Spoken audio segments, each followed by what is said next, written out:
인도네시아 보르네오에 복음 전도를 위한 선교센터가 건립됐습니다. 영안교회에서 마련한 선교센터는 인도네시아 무슬림 복음화에 큰 역할을 할 것으로 기대를 모으고 있습니다. 유학생들의 영적 축제인 코스타 집회가 유럽 유학생들을 대상으로 독일에서 열렸습니다. 전역에서 참석한 400여 명의 유학생들은 위로와 회복, 결단의 시간을 가졌습니다.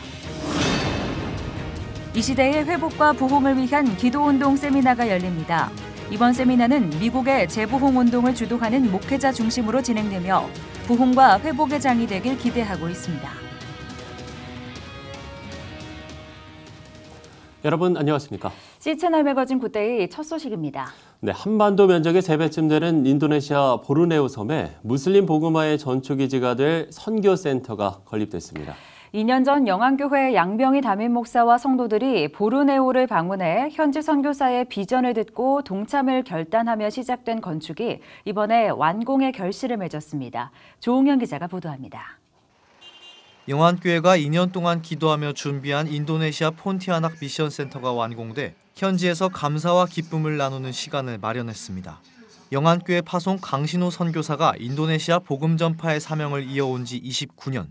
이번에 200평 규모 지상 4층짜리의 선교센터가 폰티아낙 지역사회에 큰 관심을 모았습니다. 미션센터 준공식과 부흥집회, 다양한 문화행사를 진행한 영안교회가 이번에 하나님의 사역에 쓰임받은 뜻깊은 기회를 맞이한 것입니다. 양병희 영안교회 목사는 미션센터가 한국어 교육과 IT 교육, K-팝 등 문화센터의 차원에서 활용할 수 있게 될 것이고 지역 주민을 섬기는 기회를 만들어갈 것이라고 기대했습니다. 양 목사는 무슬림 지역의 땅 보르네오에서 종이에 물이 스미듯 복음이 증거되어야 할 것이라고 덧붙였습니다. 마치 종이에 물이 스미듯이 잘 아마 은연 중에 복음이 증거되어야 된다고 봅니다. 그래서 이곳에 문화센터를 중심으로 만들었습니다. 이번 준공식에서는 에디 하산 폰티아낙 시장도 참석해 미션센터가 지역의 발전과 사회를 위해 아름답게 쓰일 수 있도록 기꺼이 지원하겠다고 밝혔습니다. Korea Selatan seperti Indonesia banyak suku budaya yang baik, yang menarik, yang indah, yang bisa kita bertukar pengalaman untuk meningkatkan kerjasama dan pembangunan. 특별히 이번에 영안교회에서 파송한 단기 선교팀은 지난달 27일부터 이틀간 코리안 페스티벌과 한국 문화체험 행사를 개최해 현지인 1천여 명이 참석하는 뜨거운 반응을 불러일으켰습니다.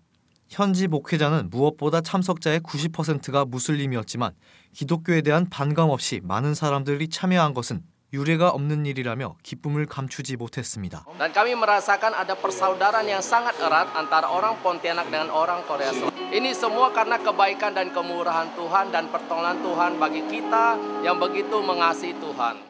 특히 젊은 층들의 참여가 두드러져 눈길을 끌었습니다. 단기 선교팀은 한국적 요소와 복음 메시지를 녹여낸 공연들을 선보여 주민들의 경계를 허무는 데 큰 역할을 했습니다. Di sini kami sangat merasakan senang sekali bisa bertemu dengan orang Korea dan di tempat ini juga kami merasakan suatu festival budaya yang nggak pernah kami lihat dan suatu budaya yang nggak pernah kami rasakan di tempat ini. 미션센터는 앞으로 특정 교회의 소유가 아닌 선교지의 공적인 자산으로 남겨놓기 위한 취지로 향후 야야산 카시 아가페 보르네오라는 현지 법인으로 운영됩니다. 법인을 통해 현지 기독교계와 한국교회가 공적인 관계를 이뤄 보르네오 복음화를 위한 다양한 사역을 함께 전개할 것으로 전망됩니다. C채널 뉴스 조홍현입니다. 해마다 3월 첫째 주 금요일에는 180여 개국의 여성들이 같은 기도 제목으로 예배를 드립니다. 바로 세계 기도일 예배인데요. 그 현장에 변현준 기자가 다녀왔습니다. 서울 영등포 영신교회에서 촛불점화로 예배가 시작됩니다. 같은 시각 신당동 신일교회에서도 촛불이 밝혀지고 기도의 불도 함께 밝혀집니다. 지난 8일 한국뿐 아니라 180여 개국의 여성 기독교인들이 같은 주제, 같은 예배문으로 세계기도일 예배를 드렸습니다. 세계기도일은 132년의 전통을 지닌 가장 오래된 여성 기도운동으로 대한민국에선 한국교회 여성연합회 주도로 지난 1922년부터 참여했습니다. 해마다 한 국가씩 돌아가며 자국의 현안을 담은 기도 제목을 공유하고 공동예배문을 작성합니다. 2019년 예배문 작성국은 슬로베니아, 슬로베니아는 국가경제 침체와 실업 문제, 여성인권 문제에 관한 중보기도를 요청했습니다. 한국에선 80개 지역의 1,800여 교회 2만여 성도가 슬로베니아 여성들을 위해 뜨겁게 기도했습니다.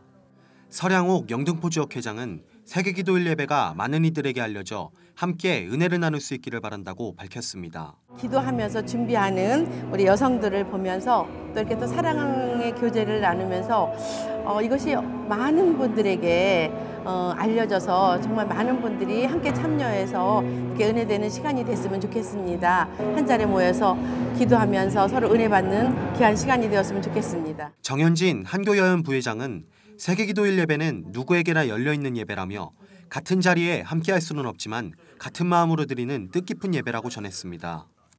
세계 여성의 어려운 여성들이 곳곳에 있지만은 함께 기도한다는 거 굉장히 정말 어려우면서도 대단한 거 아니겠습니까? 그래서 세계 여성들의 어려움을 우리가 보이지는 않지만은 다 각자 나라에서 그 시간에 함께 기도를 한다는 게 의미가 있다고 봅니다. 목사님과 또 그 교단이 아닌 그런 교우들도 다 함께 할 수 있는 열려있는 예배라고 생각합니다. 2020년 세계기도일 공동예배문 작성국은 짐바브웨입니다. C채널 뉴스 변인준입니다.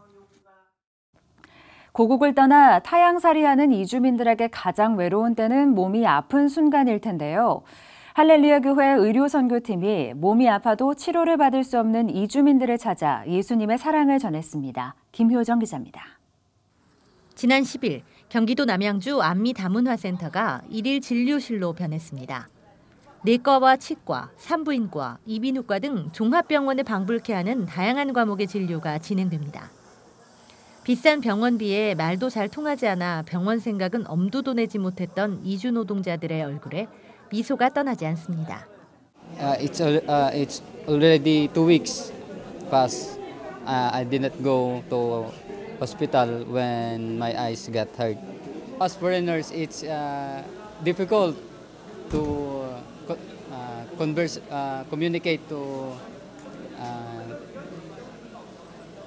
Korean here, but some of them they are willing to help and understand our language. 이날 하루에만 필리핀과 캄보디아, 스리랑카 등 10여 개국에서 온 100여 명의 이주민들이 치료받았습니다. Factory workers are pains in their body for so much work, and sometimes their money is not enough to pay hospital bills. So we are thankful to God because there is a ministry like this who helps us. So we are thankful. 진료를 마치고 나면 약을 기다리는 동안 기도와 상담 부스를 거쳐야 합니다. 봉사자들은 이주민들의 손을 꼭 잡고 다친 마음을 치유하고 중보하며 예수님의 복음을 증거합니다. 이 아들 아버지 안수하여 주시고 치료하여 주시옵소서. 본국에 이제 5개월 있다 돌아가는데 온 가족들 친척들에게 내가 너무 무섭고 두려웠는데 하나님께서 나를 이렇게 찾아와서 나를 치료해 주셨다. 증거할 수 있도록 하나님 기적을 보여 주시옵소서. 의사와 간호사, 약사 등 이날 참여한 자원봉사자만 50여 명에 이릅니다. 모두 할렐루야 교회를 섬기는 의료진들로 예수님께 받은 은혜를 나누고자 자발적으로 봉사에 참여했습니다. 십자가 보혈로 우리를 구원해 주신 예수님의 사랑, 그 사랑을 나의 삶에서 어떻게 조금이라도 실천할까. 제가 의료선교위원회 참여한 지는 36년째입니다. 네네. 그래서 일찍이 저희 교회가 그러한 것을 아주 주력 봉사로 했기 때문에 또한 거기에 한 일원으로서 아주 감사하며 보람을 느끼면서 봉사하고 있습니다. 1982년부터 무이촌 진료를 시작해 예수님의 사랑을 실천해오고 있는 할렐루야 교회 의료선교팀은 이곳 안미다문화센터뿐 아니라 소록도 등 전국을 돌며 무료 의료 사역을 펼치고 있습니다. 하나님이 이 일을 관심을 주시고 중요하게 생각한다는 것을 항상 마음에 명심하고 있습니다. 그래서 이제 많이 모일 때도 있고 적게 모일 때도 있고 또 많은 도움을 줄 때도 있고 그렇지 못할 때도 있지만 항상 마음은 그런 환경을 바라보는 것이 아니라 하나님께 시선을 두는 것을 저희의 이제 이것을 계속 할 수 있는 원동력으로 삼고 있습니다. 할렐루야 교회의 의료 선교 사역은 국내뿐 아니라 중국과 우즈베키스탄, 케냐 등 해외 오지로도 이어집니다. 명절과 휴가도 반납한 채 선교지의 이웃들을 내 몸처럼 돌봐온 이들로 인해 수많은 환자들이 예수 그리스도를 영접하는 기적을 경험했습니다. 해외 나가면 거기는 뭐 상비약도 드려야 되고 그다음에 치료도 해드려야 되고 또 심한 사람들은 저희들이 데리고 와서 여기다가 한국에 와서 이제 수술도 해주고 그래요. 그래서 꽤 많이 해줬습니다. 근데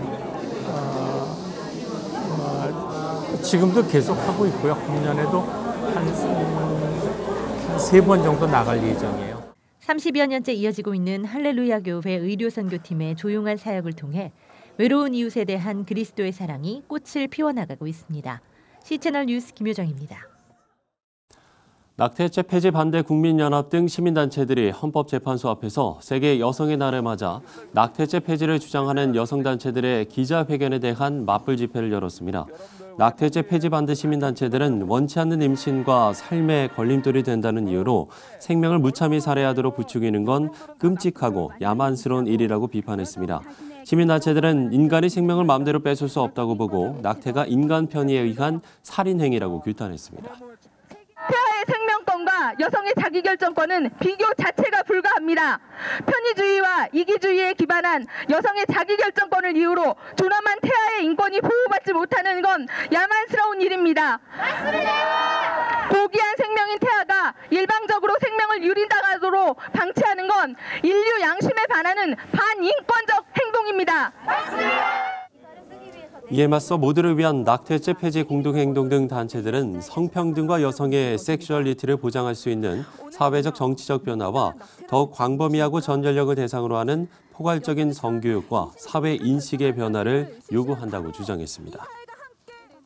네, 기독교 대한감리회 남선교회 서울 남연의 연합회가 지난 9일 제15차 정기총회를 열고 신임 회장을 선출했습니다. 제15대 신임 회장으로는 영등포 물레동교회 안병선 장로가 당선됐습니다. 안병선 신임 회장은 기도와 선교, 평신도 단체의 활성화에 초점을 맞추고 임기에 임할 거라며 개인의 자랑이 아닌 교회와 하나님의 영광을 드러내는 일을 해나갈 것이라고 포부를 밝혔습니다.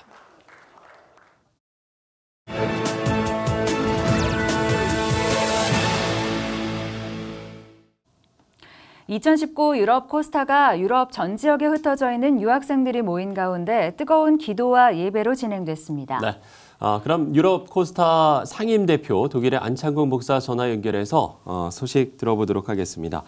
목사님, 이번 유럽 코스타가 독일 프랑크푸르트 인근에서 진행됐다고요? 예, 그렇습니다. 유럽 코스타는 유럽 지역의 유학생들과 또 교민 젊은이들이 1년에 한 번씩 모이고 있는데 지금까지 독일 프랑크푸르트에서 1시간 반 정도 떨어진 케르시하임이라는 곳에서 모이고 있습니다. 올해도 동일한 장소에서 지난 2월 26일부터 3월 1일까지 열렸었습니다.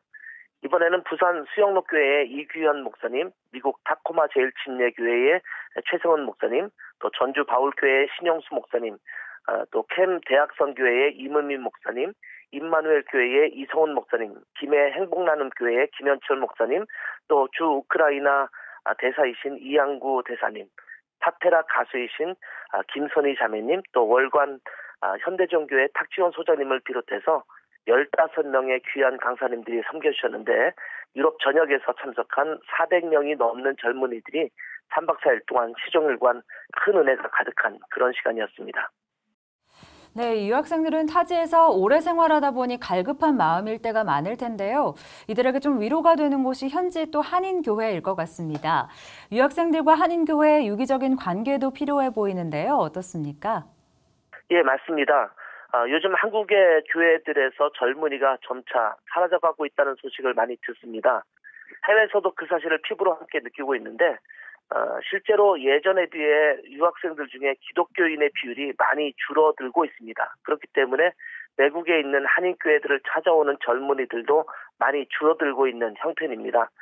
그렇지만 외국에 나와서 낯선 언어를 비롯한 낯선 문화 속에서 살아가면서 입학을 준비하고 또 낯선 언어로 공부하면서 마음이 가난해지기 때문에 한국에 있을 때는 교회를 나가지 않던 청년들도 외국에 오면 교회를 찾아오기도 하고 또 한국에서는 전성으로 교회를 다녔던 청년들이 외국에서는 교회 생활에 비중을 많이 두기 시작하면서 신앙도 더 견고해지는 경우가 많습니다. 그런 의미에서 외국의 한인교회가 한국의 젊은 유학생들에게는 매우 중요한 역할을 하고 있는 것이 분명합니다.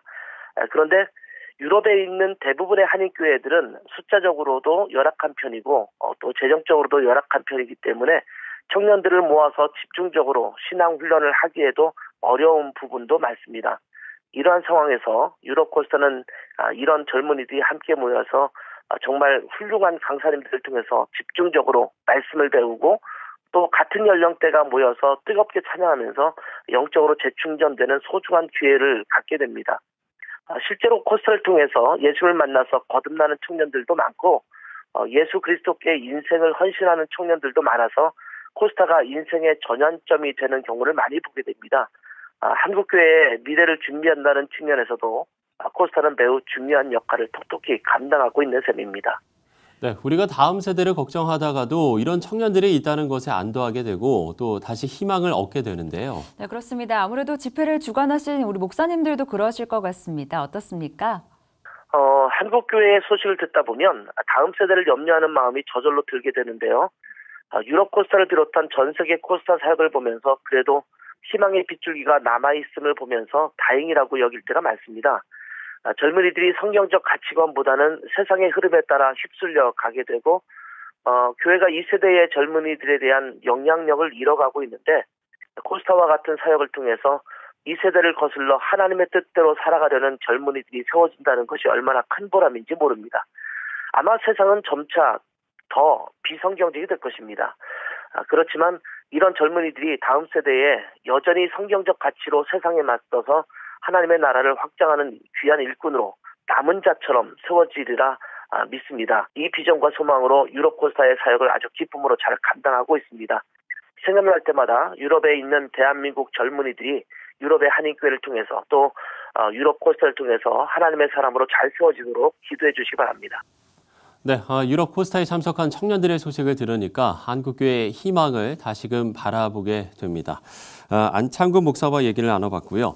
자, 그렇다면 93세 노신학자가 이야기하는 희망은 어떤 걸까요? 독일의 신학자 위르겐 몰트만 박사가 최근 우리나라를 방문했습니다. 박여명 아나운서가 만나봤습니다.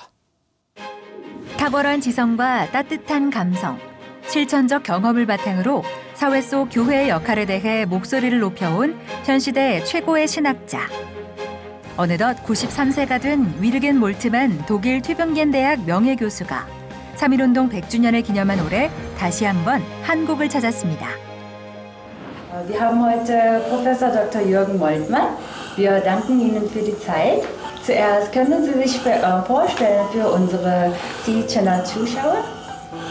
Ich bin Jürgen Moltmann, ehemaliger Professor für christliche Theologie an der Universität Tübingen und habe seit 1975 regelmäßig Korea besucht. 20세기 후반 독일의 대표적인 개신교 조직 신학자로 전 세계 교회에 영향을 끼치며 존경을 받고 있는 몰트만 박사가 처음 하나님을 만난 것은 1926년. 17의 나이에 제2차 세계대전에 투입됐다. 기적적으로 살아남은 이후였습니다. Ich habe damals zum ersten Mal die Bibel gelesen und ich habe Passionsgeschichte Jesu am Kreuz, wie er gerufen hat, mein Gott, warum hast du mich verlassen? Da habe ich die Nähe Jesu zu meinem Herzen gefunden, weil mein Herz auch Gott verlassen war. Und seitdem lebe ich mit Jesus in einer Christusgemeinschaft. 절망 가운데 예수 그리스도를 만남으로 얻은 소망. 이후 몰트만 박사는 희망의 신학, 십자가의 하나님 등 수많은 명절을 남기며 시대 가운데 그리스도인의 역할을 강조했습니다. 몰트만 교수는 독일과 유럽을 벗어나 전 세계적으로 이슈가 되고 있는 현안들에도 주목했는데요. 한반도의 분단 상황에 관심을 갖고 한국을 방문한 것도 여러 차례. 교회가 각자의 이념과 신념을 뛰어넘어 먼저 하나가 될 때 비로소 남북 분단의 문제도 풀어갈 수 있음을 강조했습니다. Was denken Sie, was ist die Bedeutung von Ecumenical Movement?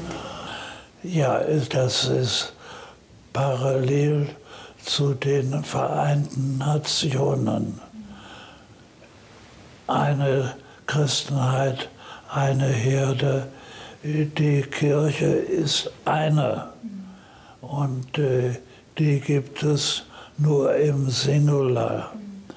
Und es gibt keine deutsche Kirche und keine koreanische Kirche, sondern die eine Kirche Christi existiert in Deutschland und in Korea. Und wir glauben die eine apostolische und katholische Kirche und möchten die auch in die Praxis umsetzen, dass die Leute sehen, dass Christen vereint sind. 하늘 소망을 바라며 사는 우리 기독교인들이 결코 절망하거나 낙담하지 말아야 할 이유. 그것은 바로 우리 소망이 이 땅에서 끝나지 않는다는 데 있을 텐데요.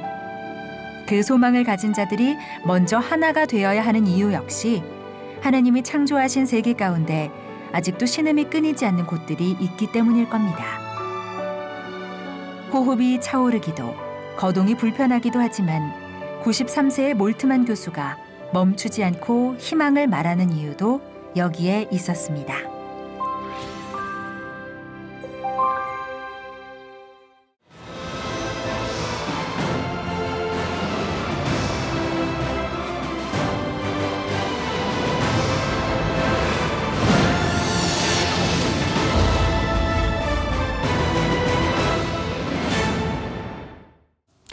네, 국내 기독교 유적지 곳곳에서 만날 수 있는 믿음의 성지를 소개해드립니다. 네, 대신대학원대학교 이종철 교수님 스튜디오에 모셨습니다. 교수님 안녕하십니까? 안녕하십니까? 안녕하세요. 네, 나와주셔서 감사합니다. 교수님께서 우리나라 곳곳을 정말 많이 다니셨다고 들었습니다. 너무 많으시겠지만 좀 어떤 지역들을 방문하셨는지 또 이렇게 순례를 하시게 된 계기는 무엇이신지 또 궁금합니다. 네. 뭐 역사에 관심을 가지고 시작을 했고요. 네. 그다음에 가장 중요한 동기는 한 30년 전쯤인데 결국 우리 사회가 크게 성장하면서 문화적 욕구라고 하는 것이 생기게 되고 그때부터 시작되는 것이 사실 여행이라고 하는 것인데 크리스찬들의 갈 곳이 없다라고 하는 국내 안에서의 현실에 부딪히는 것을 보면서 이것을 좀 발굴을 해서 크리스찬들의 여가 생활을 도울 수 있으면 좋겠다라고 하는 것에 처음 착안을 했던 것 같아요. 그래서 지금 찾아다니는 것이 한 30년 가까이 이제 세월이 지나간 것 같습니다. 네. 30년을 다니셨으면 정말 많은 곳을 가보셨을 텐데. 네, 뭐 대부분 우리나라 지역은 네. 다 대부분 네, 곳곳을. 그러면 그 많은 곳 중에서 오늘은 어디로 가볼까요? 네, 오늘 뭐 처음 여러분들하고 대하게 되는데 오늘은 이 서울에서 가까운 강화도 하고 또 서해 고도라고 말할 수 있는 백령도 아마 소개하면 어떨까 생각을 했습니다. 네, 좀 초기 기독교 역사도 이곳에서 만날 수 있지 않을까라는 생각이 드는데요. 사실 강화도 또 백령도 하면은 역사적으로 좀 아픔이 많은 곳으로 저희가 기억을 하고 있는데 어떤 곳입니까? 그래서 강화도는 우선 뭐 우리 근대사에서 너무 아픈 사건들이 많았잖아요. 운양호 사건이라든지 신미양요, 병인양요 이런 사건을 통해서 조선이 이제 망해가는 어떻게 보면 그런 아픔을 경험했던 곳이고 그 사건으로 인해서 그 조선이 이제 개항을 할 수밖에 없었던 그런 역사가 만들어진 곳이기도 하고 백령도 같은 경우에는 뭐 지금도 우리나라 서해 가장 고도라고 말할 수 있고 먼 곳에 있는 곳이다 보니까 외세의 침략도 많았고 또 조정으로부터 먼 곳이었기 때문에 참으로도 생활하기 어려웠던 네. 그런 곳이라고 볼 수 있겠죠. 예, 특별히 오늘 그 두 곳을 선정하신 이유가 있을까요? 우선 뭐 백령도라고 하면 보통 선교사들이 입국한 것이 이제 인천이라고 보통 생각을 하지만 그건 맞는 말이기도 하고요.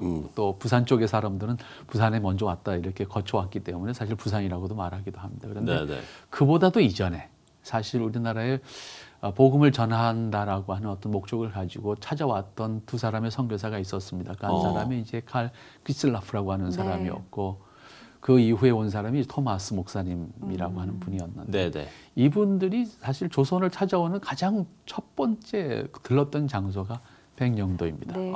그러니까 우리나라의 복음이 공식적으로 들어오기 전에 이미 이들에 의해서 백령도는 복음이 전해진 곳이다 이렇게 볼 수 있지요. 물론 그 복음의 씨앗이 떨어져서 거기서 뿌리가 내려서 교회가 형성된 것은 아니었지만 그들이 일찍이 백령도를 거쳐서 또 서해안 그 옹진반도 서쪽에 있는 섬들에 복음을 전했었던 역사가 이미 선교사들이 들어오기 전 적어도 한 50년, 60년 전서부터 그런 과정들이 있었다라고 하는 것은 우리가 기억을 해야 될 것 같아요. 네. 그러니까 이 두 섬에 이제 복음이 어떻게 전해졌는지에 대해서 또 설명을 해주셨는데 그렇다면 좀 이곳에 있는 교회들의 특징도 있을 것 같습니다. 네, 아무래도 초기에 그런 복음을 접했던 섬들이다 보니까 특징이라고 하면 역시 그 어려운 환경, 다시 말하면 유교 문화권 속에 또 아주 고도의 섬들, 또 강화도는 가깝지만 먼 섬이었습니다. 그 섬 속에서 이제 교회가 세워지고 복음이 전파되어지는 것은 참 기적적인 역사들이었다 이렇게 볼 수 있겠고요. 특별히 백령도 같은 경우에는 이제 허득이라고 하는 사람에 의해서 복음이 받아들여지게 되는데 그분에 의해서 복음이 받아들여질 때에 아주 큰 결정을 하죠. 그 결정이 그 백령도의 주민들과 그 회합을 해서 우리가 세상이 바뀌고 복음을 우리가 받아들이게 된다고 하면 우리 섬 전체는 같이 가야 되지 않겠느냐. 뭐 이런 회합을 통해서 섬 주민들의 회의를 통해서 결국 그 섬 안에 있었던 어떤 무속적 혹은 유교적 그런 정서들을 좀 없애는 작업을 하죠. 그래서 백령도라는 섬은 지금도 풍어제와 같은 그런 것이 없습니다. 그때부터 결정했고 그래서 전체 도민들이 비록 교회를 안 다니는 사람일지라도 제사가 없고 그다음에 풍어제가 없고 그래서 전체적으로 교회를 중심으로 하는 어떤 문화가 형성되는 그런 특징을 가지고 있는 것이 백령도라고 하는 특별한 섬이라고 볼 수 있겠죠. 그러니까 마을마다 교회가 다 만들어져 있고요. 그다음에 그러다 보니까 자연히 그 백령도라는 섬에서는 많은 기독교 지도자들이 이제 나오죠. 그 나오게 되는 가장 큰 이유 가운데 하나 제가 한국 교회 여러 가지 신앙의 유산들을 찾아봤지만 겨울에 그러니까 농한기라고 보통 표현하는데 농한기에 성경학교를 하는데 우리가 지금 경험할 수 있는 성경학교는 참 짧고 대상도 아주 제한돼 있지만 당시에 백령도에서는 우리나라에서 최장 기간 동안의 성경학교를 합니다. 2개월. 2달 동안. 2달 동안 성경학교를 합니다. 그런데 그 백령도에서 그 주변에 이제 소청도와 대청도라고 하는 섬이 붙어 있는데 그 섬 주민들 가운데 이제 크리스찬들이 모여서 보통 한 300명 정도 모여서 성경학교를 2개월 동안 합니다. 그러니까 웬만한 그 뭐랄까요? 공부를 다 했다 이렇게 말할 수 있겠죠. 그러네요. 그만큼 많은 기간 동안에 사람들이 모여서 성경 공부를 하고 그 외에 다른 어떤 일반 상식적인 공부도 하고 그러니까 아주 고도의 섬이었지만은 적어도 신앙인들의 의식은 상당히 앞서갔다. 그래서 자연스럽게 그 지역, 그 섬 출신의 목회자들도 상당히 많이 나왔다. 이렇게 볼 수 있겠죠. 그다음에 강화도라고 하는 섬은 역시 강화도의 그 선교의 큰 그 장을 열었던 사람은 김상임이라고 하는 사람이었는데 이분 역시 강화도 안에서는 그 당시의 초시 를 봐서 합격했던 유력한 유교 지도자였습니다. 이분이 이제 개종을 하게 되면서 강화도의 그 복음화가 이루어지게 되죠. 당시에 이제 강화도 유림들이 굉장히 반발을 했지만 오히려 이 김상임의 개종과 설득에 의해서 강화도가 복음화되는데 큰 역할을 하게 되죠. 그래서 강화도 역시 이 작은 섬이지만 강화도 안에 지금 현재 교회가 150개가 넘습니다. 예.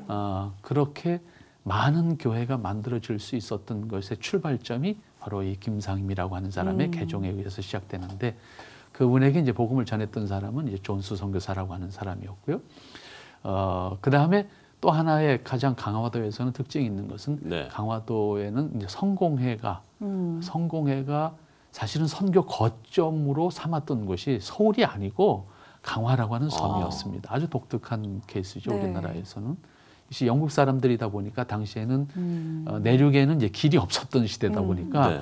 사실은 배로 할 수 있는 이 반도의 선교 정책을 강화도가 가장 적정하겠다 생각해서 강화도에다가 거점을 잡고 병원도 세우고 예를 들어서 신학교도 세우고 수도원도 세우고 다 거기서 출발했거든요. 그러다 보니까 강화도에 그 성공회의 유적지가 상당히 많이 남겨져 있었고 또 강화도가 병인양요와 신미양요를 거치면서 외국 사람들에 대해서 굉장히 이제 배척감이 강했는데도 불구하고 영국 사람들이 이제 거기에 자리를 잡을 수 있었던 것은 또 조선 후기에 또 그 수군을 양성해야 된다라고 하는 어떤 필요성에 의해서 예. 영국인 그 교관이라고 할까요? 를 초청해서 수군 교육을 하는 일시적으로 그런 시대가 있었는데 바로 그 영향 때문에 영국 선교사는 들어갈 수가 있었어요.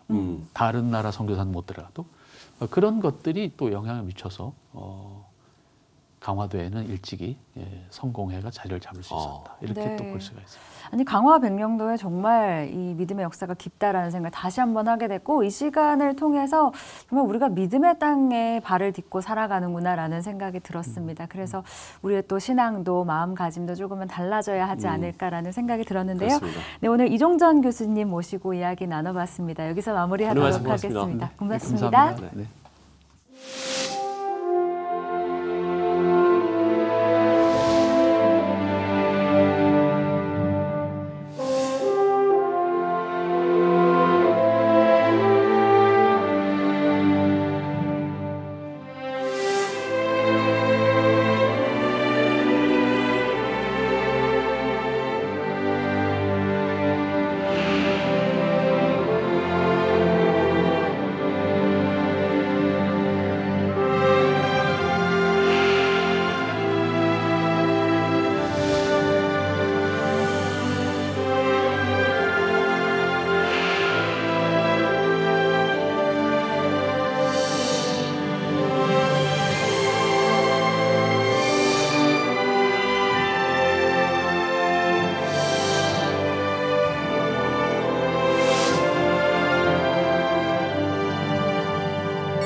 네, 전 세계적으로 기독교 가치와 전통적 기독교 세계관이 위협받고 있는 이 시대에 변혁적 기도 운동을 통해서 기독교 회복 운동을 진행하는 분들이 있습니다. 네, 멀리 미국에서 오셨는데요. ICM 국제도시선교회 김호성 목사 그리고 태평양 법률협회 한국 책임자 주성철 목사 두 분 목사님 스튜디오에 모셨습니다. 네, 안녕하십니까? 반갑습니다. 네. 자, 기도 운동 세미나를 위해서 우리나라를 방문하셨다고 들었는데 일단 좀 내용을 들어볼까요? 인본주의의 그 혁명들이 지금 전 세계를 휩쓸고 있지 않습니까? 네. 동성애는 뭐 요즘 참 그뿐만 아니라 AB 2943 법안이라고 하는 것도 지금 발효되려고 하고 있는데 잠깐 주춤한데요. 이것은 성경에 나오는 중요 부분들을 부분 삭제를 하는 겁니다. 그러니까 이제 그런 성경을 가지면 우리 다음 세대들이 뭐 구원받을 수 있는 그런 소스들이 없어지는 것이죠. 그것뿐만 아니라 현재 그 레디컬 혁명이라고 하는 이 근본을 다 빼버리는. 그래서 이제 인본주의가 전 세계의 문화와 모든 것을 차지하는 이런 물결들이 일어나고 있습니다. 그 영향 때문에 한국에도 동성애 합법화뿐만 아니라 지금 얘기가 나오고 있는 것이 마약 합법화. 캐나다는 지금 전국이 다 마약 합법화돼 있고요. 그다음에 이제 또 성매매의 합법화도 하자고 지금 한국에서 얘기 나오고 있는 상태이고 네. 낙태 합법화라든지 또 뭐 말할 수 없는 우리가 상상을 과거에 못했던 얘기들이 지금 등장하고 있습니다. 네. 그래서 다시 한번 이 시대는 부흥이 일어나야 된다. 회복이 일어나야 된다. 그래서 성경에는 정치적으로나 경제적으로나 부흥도 뭐 필요하겠지만 성경의 가장 중요한 이유는 막아서는 한 사람만 있다면 하나님께서 이 땅을 사하시고 다시 한번 부흥을 일으켜 주시겠다. 그분이 그렇게 하나님께서 명령과 이름을 걸고 약속하셨기 때문에 지금 이 시대에 이 쇠락한 시대에 다시 한번 회복이 되기 위해서는 가장 필요한 것이 하나님께서 찾고 계시는 그 무너진 곳을 막아서는 한 사람을 일으키는 이 기도 운동이 일어나야 된다고 봅니다. 네. 그런데 한국은 특별하게 전 세계의 기도의 역사에 없던 운동을 일으켰던 나라이지요. 제1의 기도 운동이 폐허더미에서 새벽에 울부짖었던 새벽 기도 운동이 있었고 제2의 기도 운동은 산에 가서 우리의 소원을 이루어 달라고 소나무 우리 앞에서 산 꼴짜기마다 한국은 그 기도의 DNA를 심었던 역사가 있었고 제3의 운동은 이제 우리가 좀 잘 살게 되어졌을 때 이제 드디어 다른 나라와 남이 보이기 시작해서 중보기도라고 하는 것이 일어나게 됐습니다. 그런데 이것도 이제 더 GNP가 오르면서 중보기도도 요즘 안 하고 있습니다. 네, 왜냐하면 이제 기도 자체가 사라지고 있으니까. 그런데 이제 필요한 것이 제4의 기도 운동이 필요하다. 그 제4의 기도 운동은 바로 무너진 곳을 막아서는 그런 사람들을 일으키는 운동이다. 그래서 이번에 이제 저희들이 들어와서 이 안타까운 이 모든 세계의 현상을 보면서 한국에서 가장 기도를 뜨겁게 할 수 있는 민족이기 때문에 그 운동을 한국에서 일으켜서 세계를 회복시키는 의미로 들어와 있습니다. 네, 좋습니다. 사실 두 분 목사님께서는 미국에서 복음주의 운동에 힘쓰고 계신 것으로 알고 있는데 사실 목사님 목소리가 또 익숙하기도 한 것이 저희와는 또 미국에서 직접 전화 연결을 통해서 계속해서 소식을 전해주고 계시잖아요. 네. 두 분이 조금 차례로 미국에서 어떤 사역을 하고 계신지 소개를 좀 해주시면 좋겠습니다. 예, 저는 태평양 법률협회라고 지금 남가주라고 하죠. 캘리포니아, 사던 캘리포니아에 있는데 거기에서 이제 세 가지 내용이 있습니다. 종교 자유, 부모 권리, 인권 옹호에 대해서 이 세 가지 부류에 대해서 이제 크리스천 변호사들이 모여가지고 목회자와 교회, 또 교인들, 또 평신도들을 이렇게 보호하는 그런 일을 하는데 크고 작은 그에 관계없이 계속해서 저희들이 그 소외당한 사람들, 종교적으로 소외당한 사람들을 학교 안에서 아니면 직장에서 아니면 예를 들면은 그 노방 전도하고 또 길거리에서 프리칭하다가 이렇게 잘못돼서 연행되고 하고 이런 분들을 무상으로 돕고 있습니다. 그래서 지금 현재로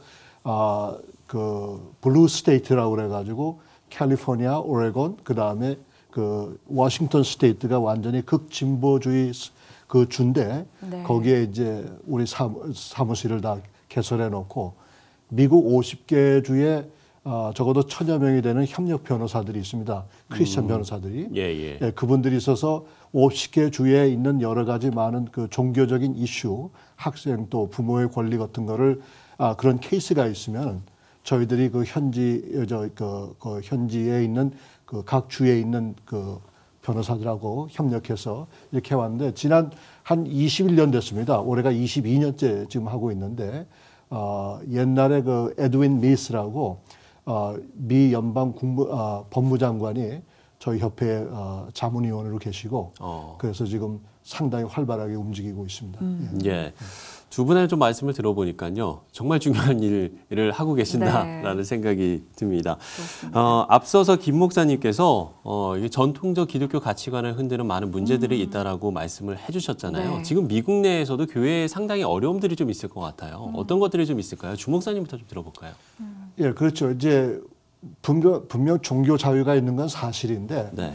이것이 이제 성소수자나 아니면 무신론자들이 이제 미국 헌법을 가지고 해석을 잘못하는 거예요. 그 해석을 잘못해가지고 그 잘못된 해석을 가지고 계속 이제 주장을 하는데 네. 그 영향을 받는 것이 각 그 스테이트, 그 주의 주정부고, 그 다음에 카운티 정부고, 그 다음에 시정부 이렇게 나오는데 이분들이 알지 못하는 것은 사실상 이 미국 헌법을 그렇게 제대로 알지 못해요.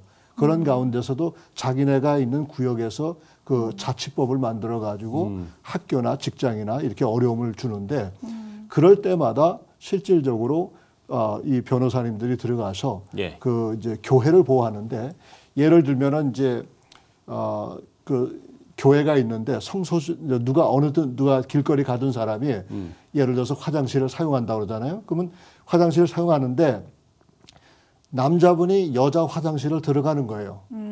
그러면은 우리 쪽에서 뭐라고 얘기하냐면 거기 당신 못 들어갑니다. 그런데 이제 왜 못 들어가느냐 나는 성소수자다 이렇게 얘기하는 거예요. 트랜스젠더라고. 네. 그런데 문제는 뭐가 문제가 되냐면 목사님이 내 신앙이 이런 거기 때문에 당신을 여기 허용할 수 없다 그러면은 소송할 수 있는 그 가치가 소송할 수 있는 기회가 너무 많은 거예요. 그렇지만 이제 교회 안에 헌법상에 성경적 결혼관과 성에 대한 성경적 해석이 분명하게 수록이 돼 있으면 네. 그것을 해놨다고 해서 모든 게 문제가 해결되는 게 아니라 저희 변호사들이 그것을 가지고 법정에서 논리할 때에 이 교회의 신앙관이 이렇기 때문에 이게 우리가 막은 거다라고 했을 때는 이게 말이 전자나 후자나 다 같겠지만은 실질적으로는 엄청난 차이가 있습니다. 그래서 후자를 우리가 강조하기 위해서 교회 안에 헌법을 개정하고 또 첨부해서 좀 성경적인 결혼관이 그냥 우리는 일부 일처제를 믿습니다. 이것 가지고는 너무 부족한 거예요. 왜냐하면 성소수자들도 자기도 일부 일처제를 얘기하고 있기 때문에 그렇기 때문에 우리는 하나님께서 한 남자와 한 여자를 창조하시고 그걸 결혼관을 세우셨다는 거 또 인간의 성에 대해서 분명히 말씀을 해주면 교회가 그 이제 보호를 받게 되죠. 예. 법으로. 네, 그렇게 됩니다. 김 목사님도 좀 들어볼까요? 네, 이제 그 21세기에 들어오면서 네. 우리가 과거에는 상상하지 못했던 이 인본주의, 인간이 모든 그 가치의 기준이 되는. 네. 그래서 이제 이분들의 핵심 가치는 이렇게 얘기를 합니다. 절대 진리란 없다. 인간이 하고 싶은 것을 하는 것이 절대 진리다. 예. 이제 이런 가치 가운데서 기독교 가치관이라든지 이런 것이 다 무너지고 있는 네. 이제 이런 상황에서 어떻게 하면 다시 부흥이 일어날 수 있을 것인가 이런 문제를 이제 저희들이 생각하면서 성경의 그 핵심을 보니까 한 사람이라도 무너진 곳을 막아서는 사람이 있다면 하나님께서 진노를 거두시고 다시 회복시키겠다는 네. 그 약속이 있는데 기독교 역사에 보니까 지금부터 150년 전에 그 뉴욕의 월 스트리트 제레미 램피어라고 하는 평신도 미국 청년이 있었습니다. 이 청년이 이런 마음으로 우리 기도하자 이렇게 이제 운동을 벌였는데 놀랍게도 이 운동이 2년 반 동안 지속됐는데요. 정오의 기도라고 해서 12시만 되면 맨하탄의 모든 가게가 문을 닫고 예. 하나님 앞에 기도하기 시작했습니다. 그리고 이 운동이 미국 전역에 퍼져가지고 제3의 그 영적 대각성이 일어나게 되지요. 네. 그래서 이제 맨하탄에 무슨 일들이 일어나고 있나 굉장히 궁금했던 중학생 소년 한 사람이 배를 타고 건너와서 이 기도에 참석했다가 엄청난 은혜를 받고 그날 내가 이제 한국에 선교사로 가리라 한 그 언더우드도 이 운동에 참여했던 청년이었죠. 나중에 이제 한국 선교사로 오게 되는데 그렇기 때문에 이 한 사람이 마가 쓰는 자리에서 수보자의 자리에서 기도하기 시작한다면 다시 한번 세상은 변화될 수 있다. 이런 성경적 그 역사적 사례들이 너무나 많습니다. 그래서 미국에서도 기도의 DNA가 살아있는 우리 한국이 미국의 부흥을 와서 기도해주고 전도해달라. 또 세계 곳곳에 있는 지도자들도 기도로 성장했던 한국교회가 세계 부흥을 위해서 다시 한번 그 에너지를 끌어내 줬으면 좋겠다. 이런 요청들이 대단히 많이 있습니다. 네, 기도하는 민족인 우리가 전 세계의 이 역사를 짊어졌다고 할 수 있을 것 같습니다. 참 갈수록 세속화되어가는 시대 속에서 기독교인으로 살아간다는 게 쉽지만은 않은 일 같습니다. 그래도 이렇게 기독교적인 가치를 수호하기 위해서 노력하시는 분들이 계시기 때문에 저희도 함께 좀 힘을 보태면서 기도해야겠다라는 생각이 들었습니다. 두 분 목사님 오늘 멀리서 와주셨는데요. 오늘 말씀 감사합니다. 고맙습니다. 고맙습니다.